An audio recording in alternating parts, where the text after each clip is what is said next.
Assalamualaikum warahmatullahi wabarakatuh. Kembali lagi di Tommy Sano Channel. Pada kesempatan kali ini saya ingin memberikan informasi terkait beberapa pertanyaan di kolom komentar seputar biaya yang dihabiskan untuk proses jalur mandiri visa Tokutegino untuk bekerja di Jepang, khususnya di bidang pertanian. Bicara masalah biaya dalam setiap proses apapun untuk bekerja di Jepang itu tidak ada yang namanya 100% itu gratis, itu tidak ada. Mungkin apabila kita mengikuti magang dari pemerintah bisa dibilang gratis, tapi untuk pemberkasan di awal juga memerlukan biaya kan, membuat SKCK, membuat kartu kuning, pencari kerja dan sebagainya.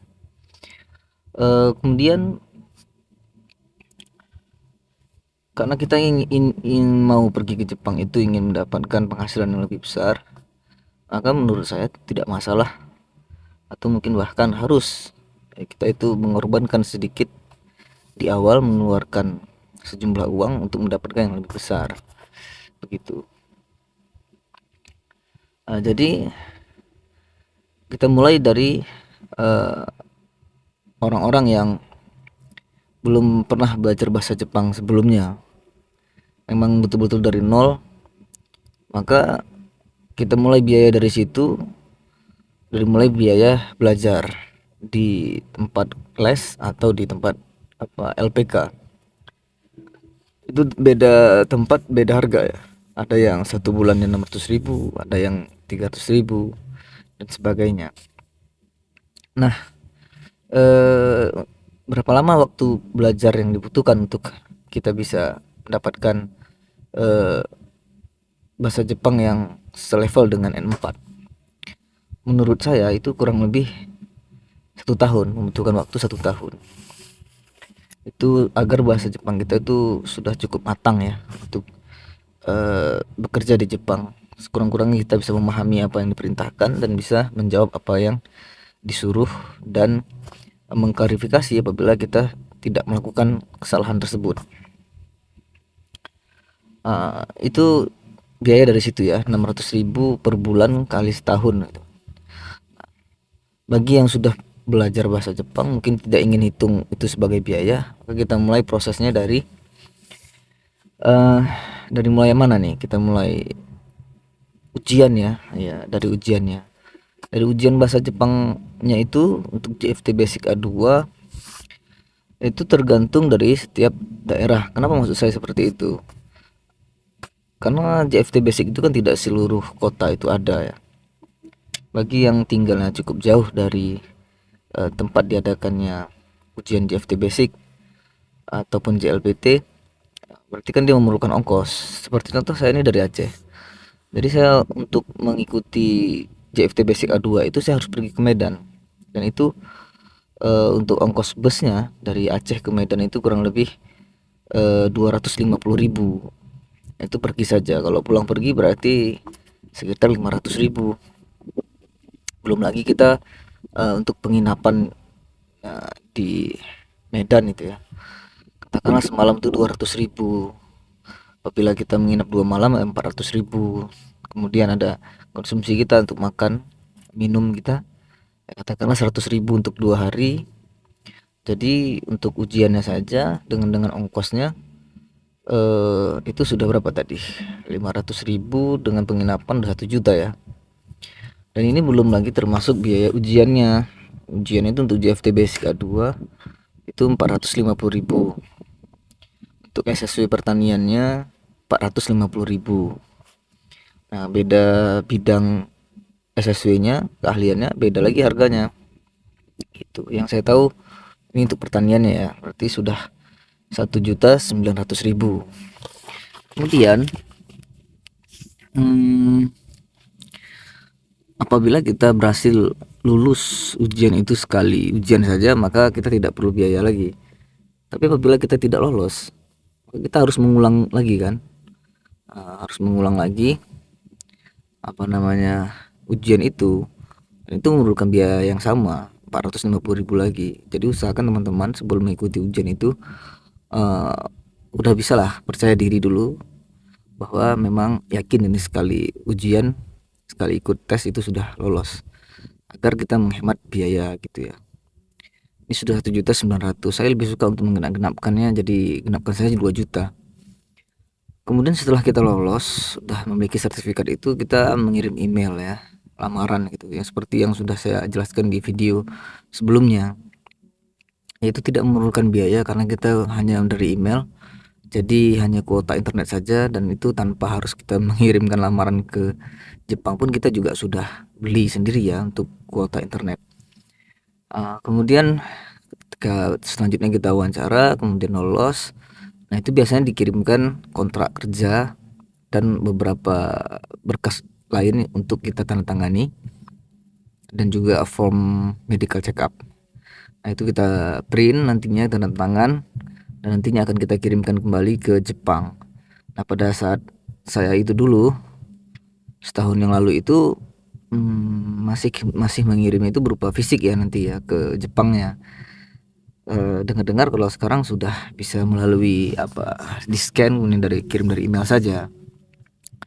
Jadi ini saya cerita hanya pada saat saya mengikuti wawancara itu, pengiriman berkas itu ya. Jadi setelah itu kita medical check up. Tadi sudah 2 juta, kemudian kita medical check up itu kurang lebih tergantung daerah juga, tergantung rumah sakit. Cuma rata-rata 1 juta. Itu sudah 3 juta. Kemudian kita ngirim berkas. Ngirim berkas itu tergantung pengirimannya. Kalau dari pos itu harganya sekitar 360.000. Tapi kebetulan Toroku Kikang yang saya lamar kerja itu maunya tuh ngirimnya dari DHL. Jadi saya ngirim dari DHL itu habis 1 juta. Ya, 1 juta rupiah itu ya, dengan hasil medical check up dan beberapa berkas lagi yang harus ditandatangani. Nah itu sudah habis berapa itu ya, tadi ujian ke ongkos masuk 2 juta, kemudian ini medical check up 1 juta, pengiriman berkas 1 juta, ada 4 juta, sudah 4 juta rupiah ya. Nah kemudian selanjutnya kita tinggal menunggu berkas kita itu masuk ke imigrasi Jepang, kemudian kita menunggu surat izin tinggal kita atau Certificate of Eligibility atau disingkat CWE. Nah, itu kurang lebih beda-beda juga ya, masa-masa nunggunya itu ada yang 2 bulan, ada yang 3 bulan, ada yang 4 bulan. Nah setelah itu turun, kita disuruh buat EKTKLN atau sekarang namanya EPMI, Elektronik Pekerja Migran Indonesia, sebagai kartu tanda bahwa kita benar sebagai pekerja migran Indonesia. Kemudian setelah itu kita buat itu tidak diikutip biaya sih sebenarnya. Kemudian kita dianjurkan untuk buat diarahkan untuk buat BPJS Ketenagakerjaan itu bayar tergantung kontrak kerjanya berapa tahun. Nah saya kan ditulisnya itu 3 tahun, itu bayarnya 380.000, saya genapkan 400.000 ya. Jadi sudah 4.400.000. Kemudian buat paspor dan visa itu 700.000, berarti sudah 5.100.000. Nah kemudian ongkos pesawat itu tergantung, ada yang dibayar perusahaan, ada yang bayar sendiri. Saya itu dibayar sama perusahaan ya.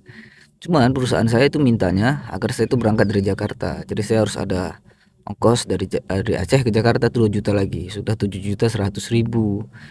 Kemudian kita perlu menyiapkan dana untuk hidup awal di Jepang. Saya bawa waktu itu sekitar 3 mang, waktu itu tukar di Aceh itu mahal ya, sekitar 4 juta rupiah, jadi sudah sekitar 9 juta sekian. Jadi saya genapkan saja 10 juta ya teman-teman. Jadi biaya yang saya habiskan pada waktu itu sekitar 10 juta rupiah. 10 juta rupiah. はい。1時15分。はい。次の休憩は3時です。はいはいはい。Wakarimashita. Arigatou gozaimasu. Sorry teman-teman, ada orang Jepang ngasih tahu waktu istirahatnya sampai jam 1:15. Oke, jadi kira-kira seperti itulah teman-teman untuk biaya yang perlu disiapkan sekitar 10 juta rupiah, dan itu belum termasuk kalau teman-teman mau bawa bekal dari Indonesia berupa bumbu-bumbu, ya, saus, kecap, dan sebagainya gitu ya, atau perlengkapan kerja, baju kerja, semua memang saya sarankan itu untuk belinya di Indonesia agar lebih murah gitu. Oke, kira-kira teman-teman sampai di situ dulu pembahasan kita tentang biaya proses mandiri ya. Selain dari itu tidak dipungut biaya apapun. Memang beda TSK itu beda lagi biayanya ya, karena ada yang ongkos pesawat itu disuruh kita bayar sendiri ya, berarti tinggal tambah saja sekitar 6 sampai 8 juta. Dan itu tidak sebanyak kita ikut LPK, memang ya, tidak sebanyak kita ikut LPK. Jadi masalah ikut LPK atau mandiri itu sudah saya bahas juga di video sebelumnya. Jadi itu pertimbangan dari teman-teman masing-masing saja, mau ikut mandiri atau mau ikut dari LPK, begitu teman-teman.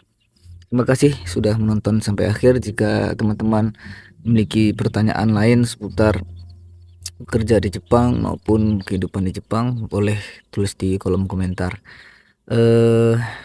Jangan lupa di subscribe, di like, di share agar terus mendukung saya memberikan informasi-informasi kepada teman-teman seputar bekerja Jepang dan kehidupan di Jepang. Dan semangat untuk teman-teman gambate yang mau ke Jepang, jangan putus asa. Kita bakal bisa kok, asalkan kita terus berusaha ya. Sebagai bonusnya untuk di video ini saya spill sedikit suasana ladang kita hari ini. Terima kasih sampai akhir. Mata Masyo, selamat menyaksikan suasana ladang kita hari ini. Mata Masyo.